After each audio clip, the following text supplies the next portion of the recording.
Assalamualaikum warahmatullahi wabarakatuh. Saya Resya Farhanka Abrar bersama rekan saya. Ya, Sabdul Arifin.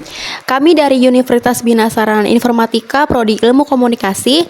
Hari ini ingin mewawancarai narasumber kami yang bernama Trisa Amelia. Setahu saya orang tua kamu sudah bercerai sejak kamu kecil. Izinkan saya bertanya, apa penyebab perceraian kedua orang tua? Penyebabnya ya, pertama karena perbedaan agama yang mereka anut masing-masing. Terus juga adanya konflik atau ketidaksetujuan dari orang tua mereka. Baik, waktu kapan kedua orang tua bercerai? Sekitar umur saya 4 tahun, berarti tahun 2007-2008 kayaknya. 2008, sekitar tahun segitu ya. Sekitar tahun segitu. Setelah orang tua bercerai, ikut siapa dan alasannya apa?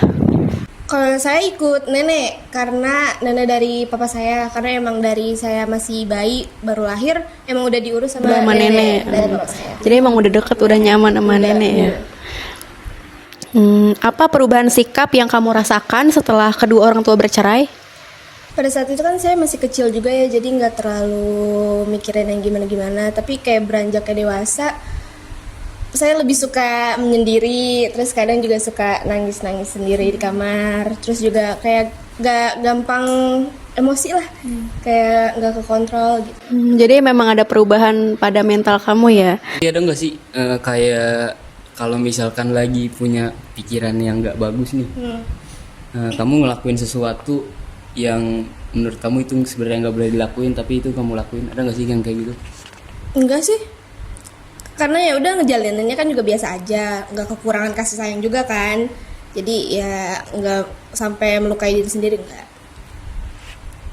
Terus gimana sih perasaan saat tahu kedua orang tua bercerai?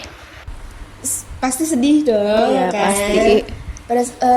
Pernah lagi itu masih kecil juga sih, kayak umur 5 tahunan itu, posisi udah cerai juga kan. Terus saya duduk sama mama saya tuh berdua di bangku depan. Di situ saya bilang, "Mah, kalau misalnya balikan sama papa tuh bisa nggak sih?" Kamu bujuk mama kamu? Kayak balikan dong sama papa, soalnya emang mama nggak sayang Amel gitu. Terus dia bilang, iya nanti balik lagi sama papa, sayang lah, pasti sayang kan sama Amel.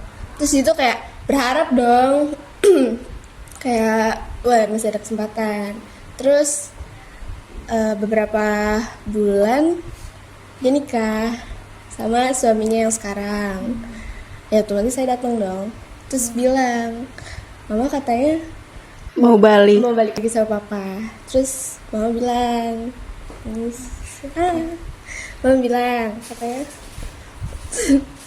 mama bilang, gak bisa Mel, soalnya mamanya dari mertua mama gak setuju, kan udah nikah juga, jadi nggak bisa. Terus udah mau gimana, ngerti dong. Tuh. Tapi kalau komunikasi sama kedua orang tua nih, gimana? Apa berjalan dengan baik? Apa komunikasinya putus setelah kejadian itu atau gimana? Masih berkomunikasi baik sampai sekarang, soalnya kan saya juga tinggal sama nenek dari papa saya. Jadi papa saya setiap pulang kerja atau istirahat kerja, pulangnya ke rumah nenek saya, otomatis ketemu saya. Kalau mama masih kadang suka main ke rumah mama gitu.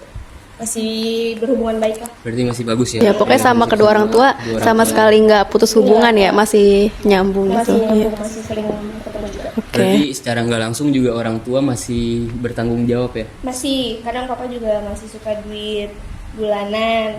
Terus mama juga suka ngasih gitu. Jadi kamu udah pasti nggak kekurangan dalam hal finansial. Ya. Bagaimana sih cara kamu membiasakan diri dengan kondisi keluarga kamu yang sekarang? Saya biasanya kan masih kecil juga, jadi terbiasa karena sekolah. Terus juga di rumah nenek saya juga ramai orang, jadi nggak terlalu yang kepikiran. Tapi kadang kalau lagi keinget, kadang nangis di kamar sendiri, terus keinget. Oh berarti kalau keinget tuh lebih yang lagi sendiri baru keinget, kalau lagi kumpul rame-rame gitu Enggak, enggak terlalu bawa. Cuma kadang kalau lagi ngebahas kayak keluarga suka keinget, cuma ya udah lalu aja.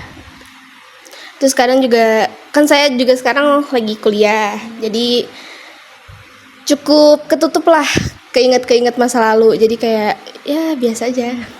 Tutupnya karena apa tuh? Karena tugasnya banyak. Karena tugasnya banyak, karena sibuk juga.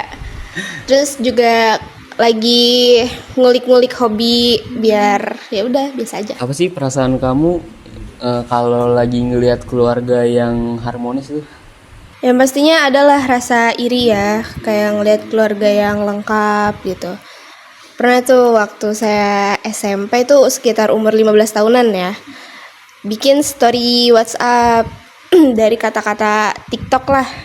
Isinya, kenapa aku harus dilahirin kalau harus dititip nenek.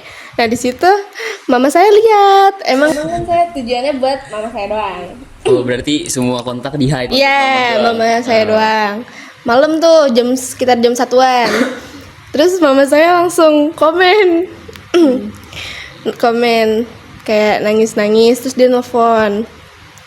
Amel kenapa kayak gitu? Mama kan jadi ngerasa bersalah. Maafin mama ya Mel. Terus itu dia menangis, pokoknya nangis kejer di pabrik.